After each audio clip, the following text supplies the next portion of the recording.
Georgia is the 8th most populous state in the United States and has the 4th highest prison population. The state of Georgia houses over 50,000 inmates in 34 facilities across the state, with 25,000 of those prisoners being labeled violent offenders.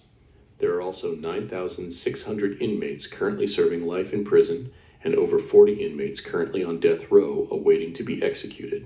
Since the year 2022, there has been a total of 113 murders inside Georgia prisons, with 44 already this year. This includes one of the deaths involving an inmate in June of this year, who got his hands on a gun and killed a civilian food service worker with whom he was having a relationship with. After he shot and killed her, he turned the gun on himself and committed suicide. The shooter was able to get the gun by having a civilian on the outside fly a drone over the prison with the gun attached to it and drop it in the prison yard where he would collect it. He had been in prison for 9 years on a manslaughter charge, with his earliest release date being 2043. This murder would be the second death of a prison staff member in Georgia in less than a year, with the last death involving a prison guard being stabbed to death from behind with a homemade knife. The Georgia prison guard job has a high number of job vacancies due to its low pay, with its starting salary at $40,000, which is the equivalent of making $19 an hour. In 2012, there were 6,500 prison staff employees, but in 10 years that number dropped 60%, well below to 2,500 guards in 2022. Due to the low pay and not having enough manpower to handle the large number of inmates, prisoners will bribe guards to smuggle in drugs, phones, food, and designer clothing. Inmates would pay guards amounts from $1,500 and more for every delivery they made to them. Since 2018, there has been a total of 360 prison staff members fired for being involved in smuggling contraband, sexual assault, and extortion. In 2019, a correctional officer was caught trying to smuggle in 8 cell phones and 2.6 pounds of meth to an inmate, for which she was going to receive $10,000, but she was caught and would eventually be sentenced to 5 years in federal prison. Prison guards would even go above and beyond when an officer was on an inmate's payroll. The inmate paid the officer to kill another female officer who decided to stop moving drugs for him. The inmate would later attempt to send another hit on another officer, but the hitman ended up killing the wrong person. Now the inmate is currently on trial awaiting the death penalty. Even a prison warden was caught drug smuggling, and it was found that the warden was getting paid well above $44,000 from various inmates to help smuggle in drugs and other illegal items.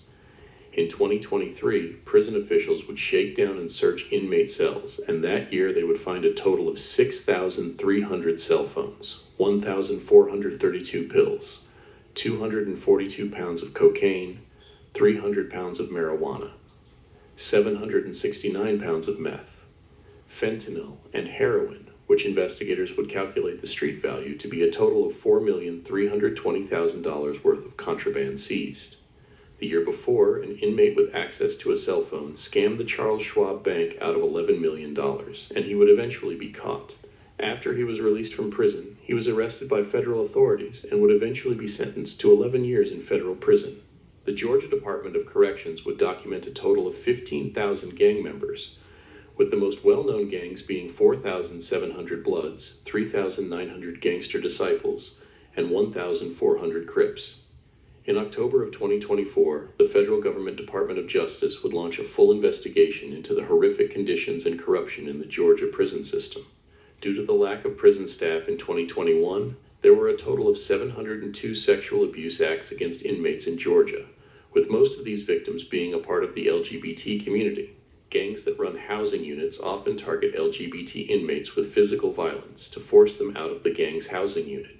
For example, in 2022, 24-year-old openly gay and transgender inmate Tristan McKee, who had a history of mental illness and suicidal ideations, was placed in a gang housing unit that was very hostile against LGBT inmates.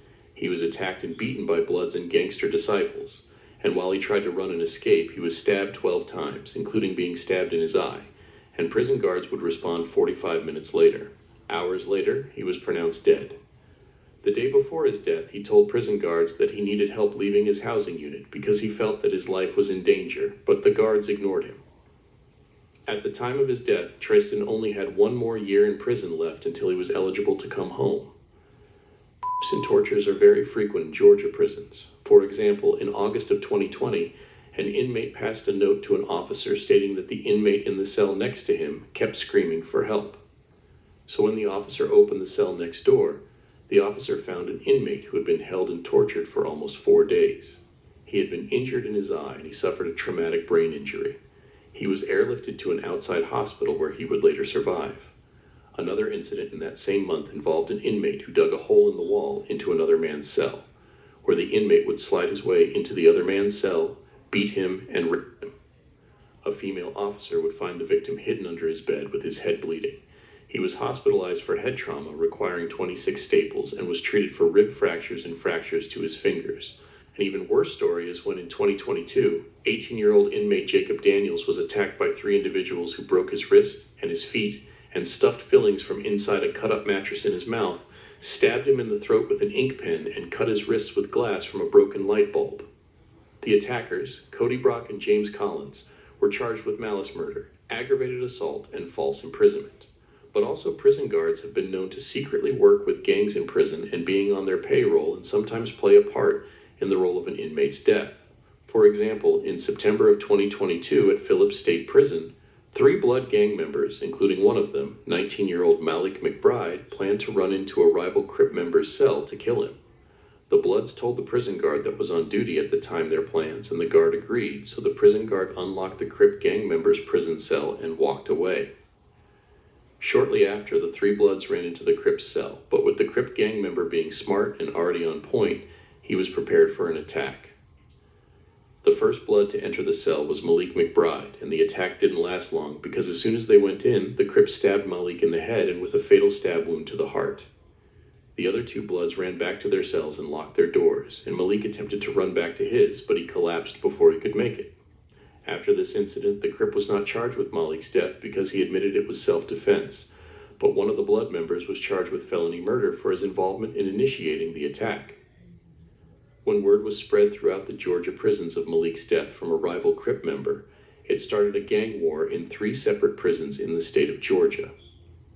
On October 1st, 2022 at Coffee State Prison, a war broke out between Bloods and Crips and 2 inmates were taken to the hospital. On October 2nd at Maycomb State Prison, a war caused 13 inmates to be taken to the hospital, and on October 3rd at Ware State Prison, 5 inmates were sent to the hospital. In the end, a total of 2 gang members were killed and 20 gang members were hospitalized. The prison guard that opened the original Crip's cell door was placed under investigation for the incident because he failed to cooperate. He was eventually fired. In the end, a prison facility is no place for any man, and it is a blessing to come home from it. It is crucial to never take your freedom for granted because not everyone sentenced to prison makes it home.